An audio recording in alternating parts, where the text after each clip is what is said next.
You're listening to Rocket Night.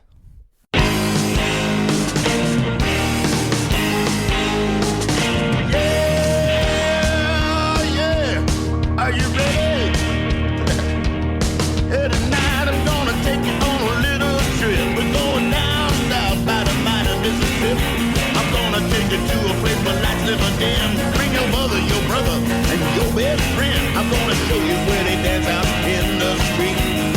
They'll tell you all about your body heat. Not gonna talk about it, just gonna do it. Get on down if you feel up good. Get on down. From Rocket Night, the international music magazine, and I'd like to talk to you about your new album, Signal Lights, which is due for release on the 3rd of June.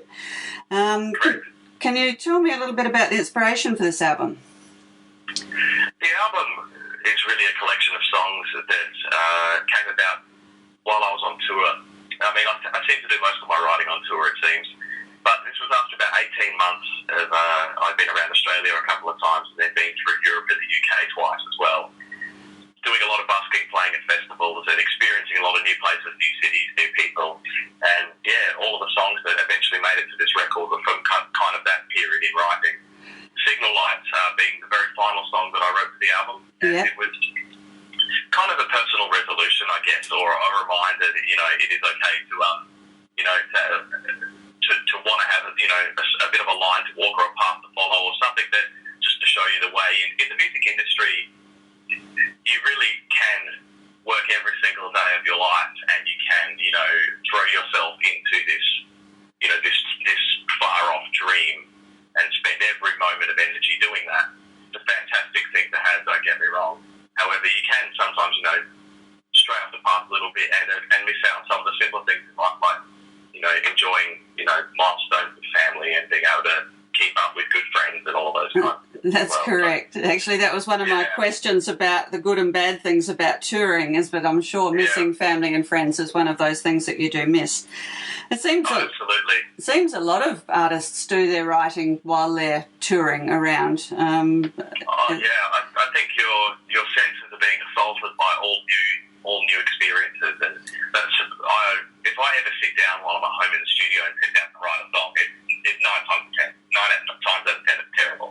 However, when I'm on the road and experiencing new things, most of the songs will be written on scraps of paper or napkins or bars or in your phone when you're driving along and you go, oh, that's a great idea, and but then those things flesh out when you get back to the studio with the band. Yeah, sure. Yeah. Now, you've already released a single from this album called Stab in the Dark. That can be viewed on YouTube. The video is beautifully shot with overlaid images. This seems to complement the song, which is also multi-layered and builds in complexity as it progresses. There's several musicians accompanying you on this video. Could you introduce them, please, and are they touring with you?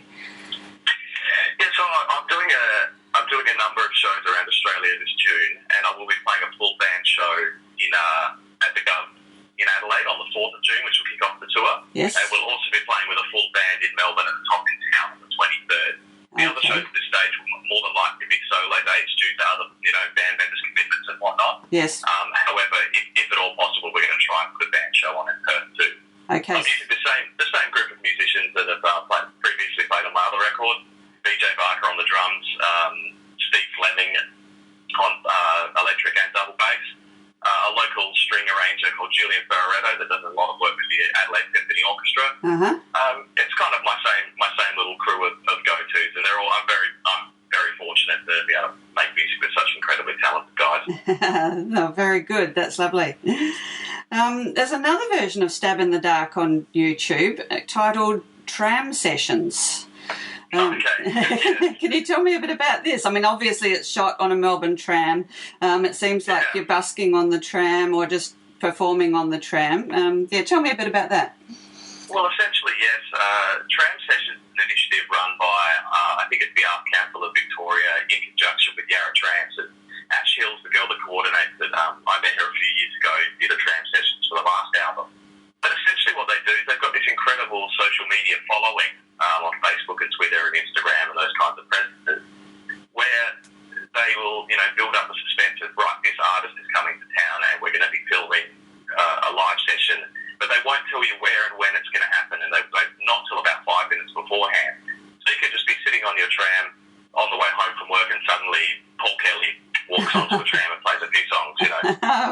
awesome. So Paul Kelly's done it before, Josh Pike, Passenger's done it a few times. I did it on the last tour as well, and was lucky enough to be asked to come and do it again for this record. Very good. It's an interesting little clip. Yeah, and it obviously, very cool. Yeah. obviously got the attention of quite a few people, I could see. It's quite funny. I mean, if they did a bloopers outtake on that video, it'd be hilarious. I think that was about the 900th take or something like that. Gosh. Anyway, could you perhaps go back to your beginnings? Tell me about your musical roots. What bands did you listen to when you were growing up?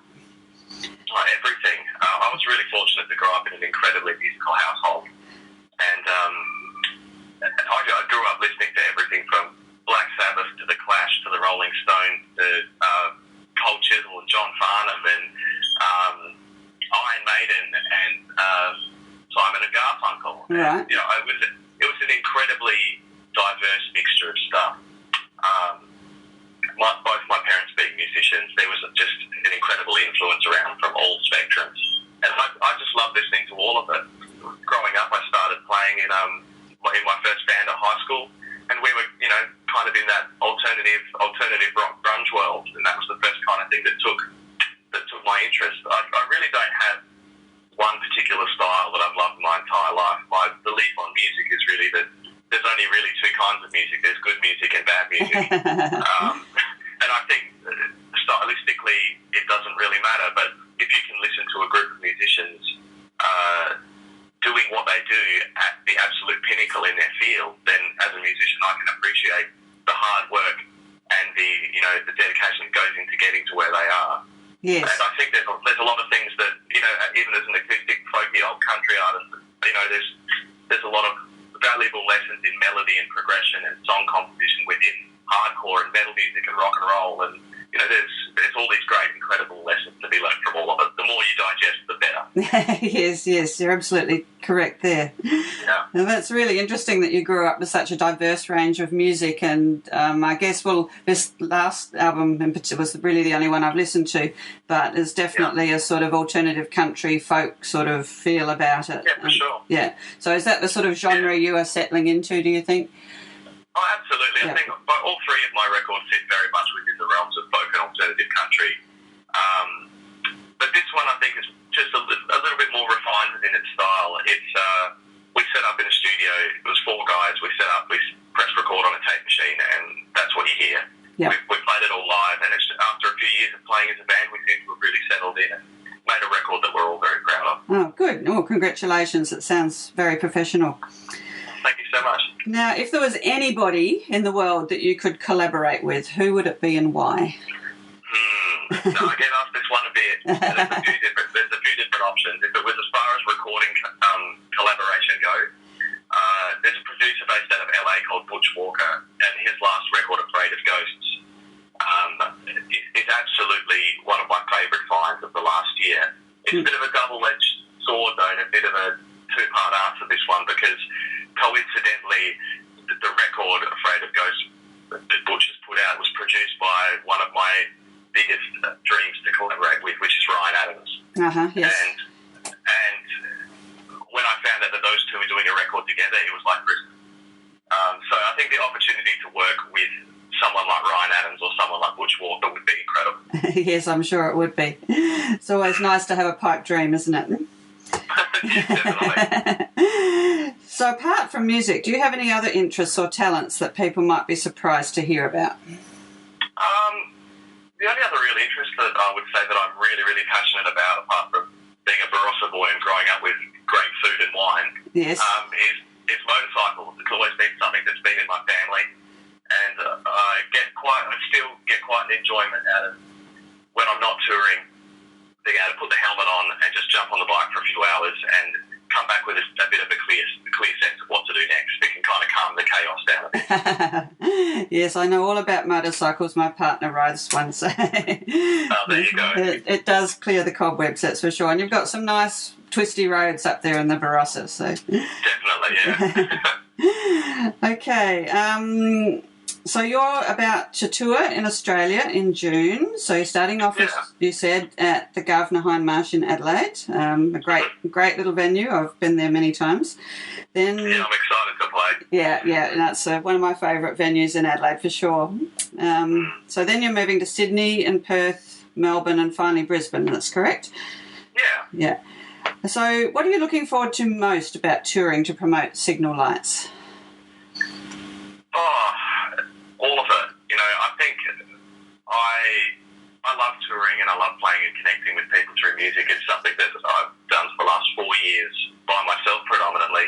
I think maybe this time I'm really looking forward to doing a few of the shows with my band as well. Yeah, sure. And being able to share the experience with them rather than just the band shows being in Adelaide. So. Yes. And are you recording the one at the TOF, is that right? Like a live version of that? No, so essentially what you're probably thinking about is there was a recording done when I first came back from Europe at the end of 2014, which features, it was the very first time I played the majority of the songs off of Signal Light in front of a live audience, and we recorded it. So there's going to be a great opportunity for people to basically hear the songs in their first inception. Okay. And there's going to be a limited run of those released. Okay, one final question. I know you've already toured through Australia, Europe and the UK. Do you have any future plans to tour overseas again? Yeah, I'm heading away in July. I'll be touring through Europe and the UK once more before heading to the US in September to play in Nashville at Americana Music Fest.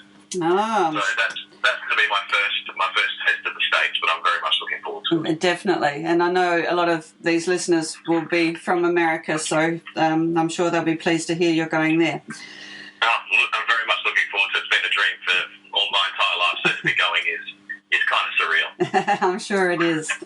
Look, well, good luck for your tour, and I hope it's very successful, and it's been a pleasure talking to you. Thank you so much.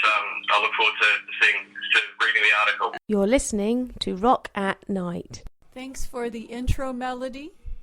It's called Get On Down by Billy Bass Alford. Thanks.